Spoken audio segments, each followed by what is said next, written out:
इस सीजन में रायगढ़ में 59 लाख क्विंटल धान खरीदी का लक्ष्य निर्धारित किया गया है, लेकिन अभी तक लगभग 41 लाख 18 हजार क्विंटल की ही धान खरीदी हुई है।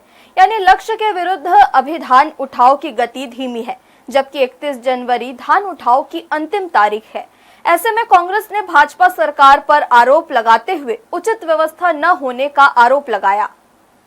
धान खरीदी में तेजी लाने के लिए सरकार बार बार निर्देश दे रही है, मगर रायगढ़ में सरकारी निर्देश का फिलहाल असर कम है। यही वजह है कि पिछले 14 नवंबर से रायगढ़ जिले में 41 लाख 18 हजार क्विंटल ही धान की खरीदी हो पाई है। रायगढ़ जिले के सभी खरीदी केंद्रों में फिलहाल खरीदी की तेजी नहीं बढ़ पा रही है। रायगढ़ में इस साल 59 लाख क्विंटल धान खरीदी का लक्ष्य निर्धारित किया गया है, मगर अब तक के आंकड़ों पर गौर करें तो ये लक्ष्य से काफी कम है। रायगढ़ में हर साल धान की पैदावार बढ़ रही है। जब से धान की कीमत बढ़ी है, तब से किसानों की संख्या में अप्रत्याशित रूप से बढ़ोतरी हुई है।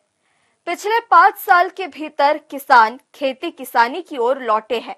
वही सरकार धान की कीमत भी 3100 रुपए प्रति क्विंटल देने वाली है, लेकिन रायगढ़ में फिलहाल खरीदी में तेजी नहीं आ रही है।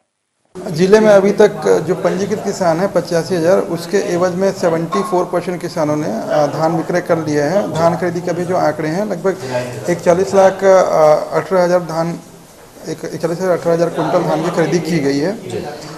उसके अगेंस्ट में उठाव की भी स्थिति लगभग 70% धान का टीओडीओ कटाव हुआ है और उठाव 25 लाख क्विंटल धान का उठाव किया जा चुका है। टारगेट शासन के द्वारा जो दिया गया था वो लगभग 59 लाख क्विंटल का था और लक्ष्य के अगेंस्ट में हम लोगों ने अभी 41 लाख का किया गया है खरीदी।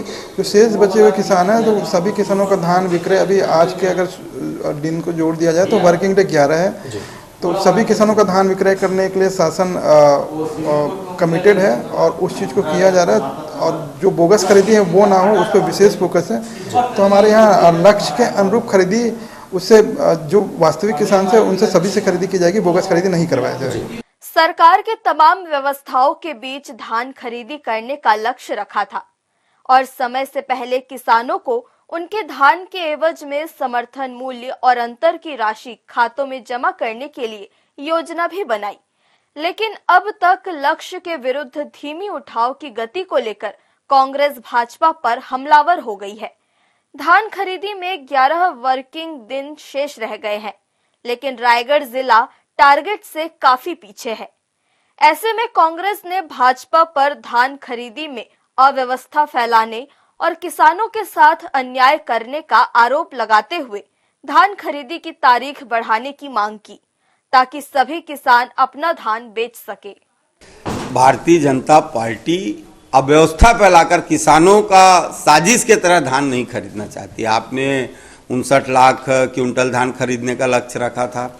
41 लाख क्विंटल ही धान अभी तक मंडियों में पहुंचा है, यानी लगभग 18 से 19 लाख टन क्विंटल धान आप अभी भी किसानों के पास जमा है। 22 हजार किसान इसमें अपना धान नहीं बेच पाए हैं, यानी आपने लक्ष्य से केवल 33% लोग अभी तक वंचित है।